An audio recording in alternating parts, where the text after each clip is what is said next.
All right. This is a weekend market update, and I'm going to be going through a few things in the agenda today. Bitcoin. I did a market update yesterday, covered the Nasdaq, covered a couple members' requests. Today, I'm going to just do my agenda, my weekly agenda, and my weekly agenda is as follows. It's Bitcoin. I'm going to look at gold. I'm going to look at Bitcoin versus gold. I'm going to look at IWM. I'm going to look at WGMI, the proxy for the Bitcoin miners. And I'm going to look at an altcoin, XRP, because as you know, I am not a fan of altcoins. In the long run, I believe they all bleed against Bitcoin, but as a speculative swing type of position, I understand the appeal, and so I'm seeking to educate on where I see some of the most symmetrical potential um, uh, market views amongst the altcoins. And so, with that, let's get started, folks. This is Bitcoin Coinbase weekly chart, and just a reminder, I'm not a financial advisor. You all know that. I say it every week. I do these videos to educate you on my perspective. As always, my perspective can be wrong. These things can go up, down, sideways. I'm just giving you my convictions as I see them. In reminder, on the long term, the highest time frame is where we see the most accuracy. When we speculate on the lower time frames, is you've seen with me, sometimes I get them right, sometimes I get them wrong.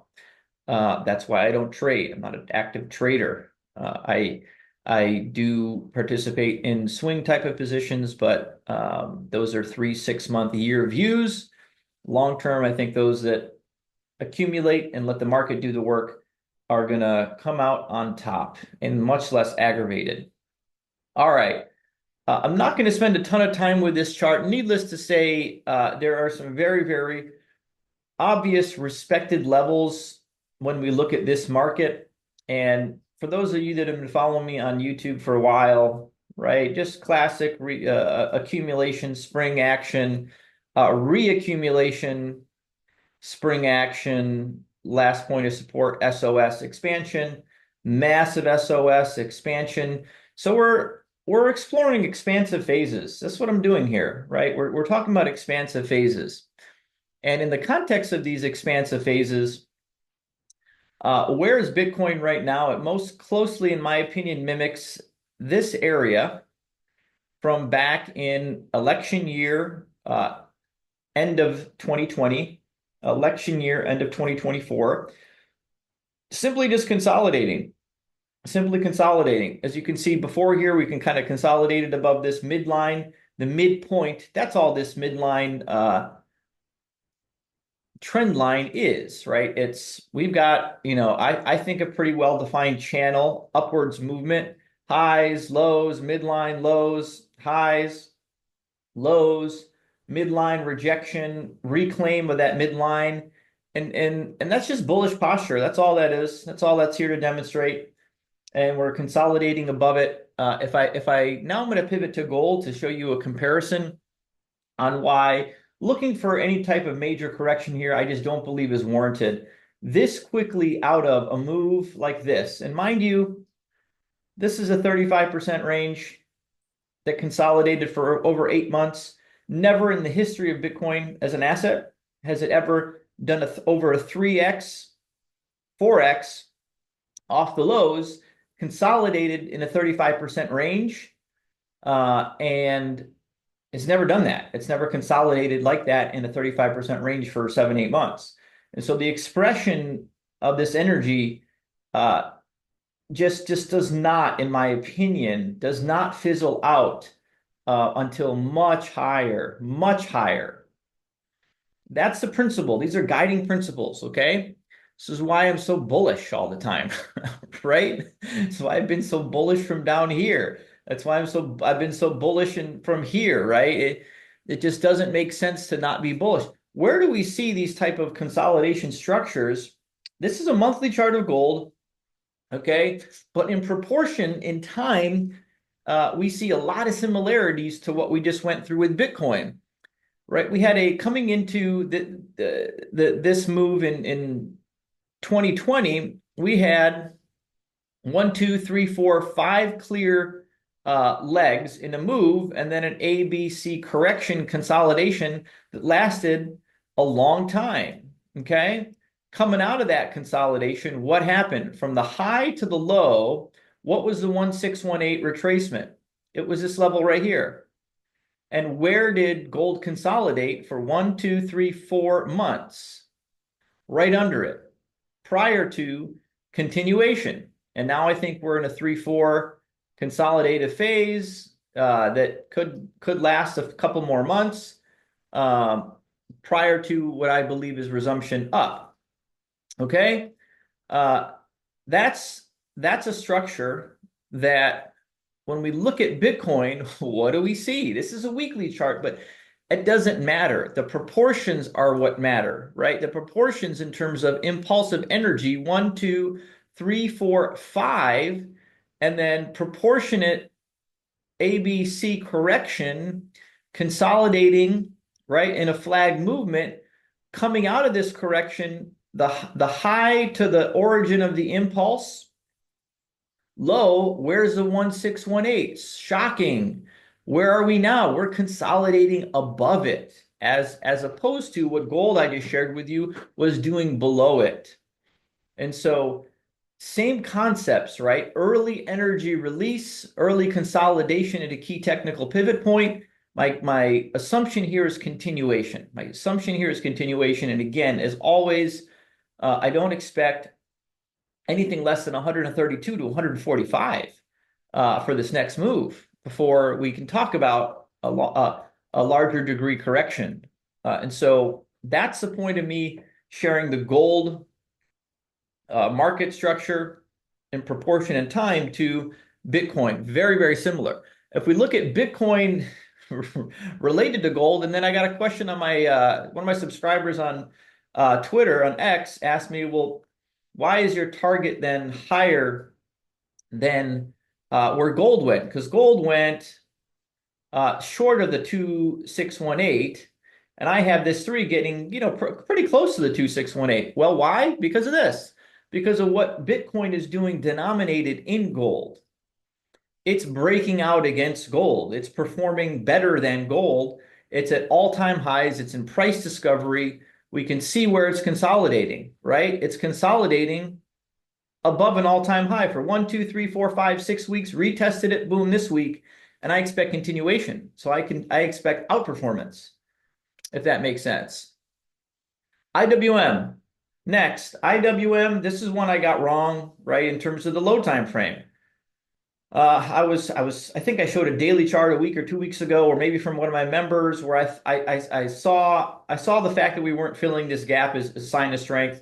Oh, we filled it. We filled it with that high wall event on Wednesday. But notice what's going on here with IWM. This is still a massively bullish chart. We've got a 30-week moving average, okay, that's coiling upwards. Let's look at the last few corrections and what's happened with the 30-week.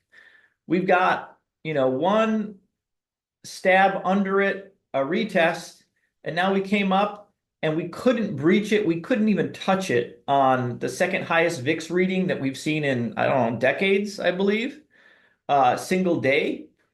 And so what else do we have going on here in terms of IWM? We have 1, 2, 3 consecutive red weeks in an uptrend. This is an uptrend, right? That's an uptrend. That's by definition an uptrend. Higher highs, higher lows, higher highs, higher lows, higher high, higher low. When's the last time we saw 3 consecutive weeks while we've been in this uptrend of red? We saw here, okay? What were the next 2 months? 1, 2, 3, 4, 5, 6, 7, 8, 9, 10, 11, 12, 13. 13 weeks subsequent weren't all green, but ended up positive before a correction to the tune of 13%. Okay? That's instance number one. What's the second instance? Right here, 1, 2, 3 weeks. What did this one do? Well, this one for the next 4 weeks straight went up 8%. Okay. Uh, and then where was the next instance? We didn't have one. We haven't had one, right? One red week here, gap down, two red weeks. And so we see the corrections get shorter in duration, but uptrend still intact. So the probabilities here for another red week or another two red weeks or a change in trend in this posture are low. The highest probabilities are some type of reversal, right? Maybe you make a stab back down, something like that. Who knows? Or it just V's out of this whole thing. Or I'm wrong and all that stuff I just said doesn't mean anything, right? My three target is still up here. And so either way, this is bullish market structure, bullish alignment. Fact that it couldn't breach that 30-week, we got a reaction before it is a great news. WGMI, same concept here, folks, same concept. We're consolidating. I most certainly didn't see this week, ending up like it did, but that's why, that's why we don't we don't put a lot of credence into low time frame analysis. The high time frame analysis, since I've been covering WGMI, where was it? Back in April, I really started covering it heavily down here.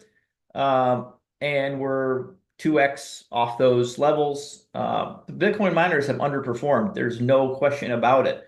I'm not concerned with what's happened in the past. I'm trying to project what's I believe is going to happen in the future.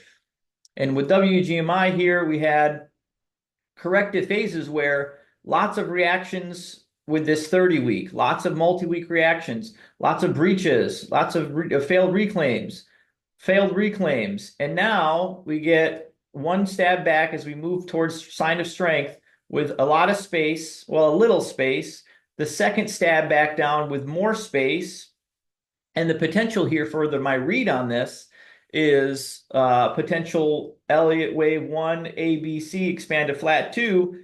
And if that's the case, the Bitcoin miners double. If that's the case, they double, if not more, in this next move whenever it gets started, should it get started now. And so, that's my read on the Bitcoin miners. XRP, this is just an example, folks. For you, this is trying to educate. Aside from me, posting requests to the members, a lot of the stuff you can kind of do yourself, right? Where you look at the clear impulsive movements that, let's say, an asset like this altcoin has made coming off the lows. You got 1, 2, you got 3, 4, and you got 5 clear moves. Okay. We have a very clear consolidation structure here too. A, B, C. Is it done? I don't know. Could it keep going? Absolutely, it could. Look at the length of this 1, 2. That lasted a few months. So this one could last a few months too. There's nothing to say that it can't. There's nothing to say that it can't be shorter. As you move further along in time and assets that are going parabolic, the corrections do get shorter, as we talked about a lot. Coming out of 70,000 as I was doing that low time frame analysis, that was a lot more accurate. And so what I see here in terms of what I like to see in terms of strength is how far do these things retrace off these massive impulsive movements. You haven't gotten a daily close below the 786. That's a very shallow retracement.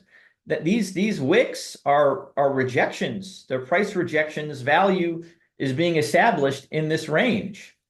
And so again, these are the types of things I look for in terms of strength of potential asymmetric setups when it comes to altcoins. Folks, that's it for the weekend market update. Thanks for your support.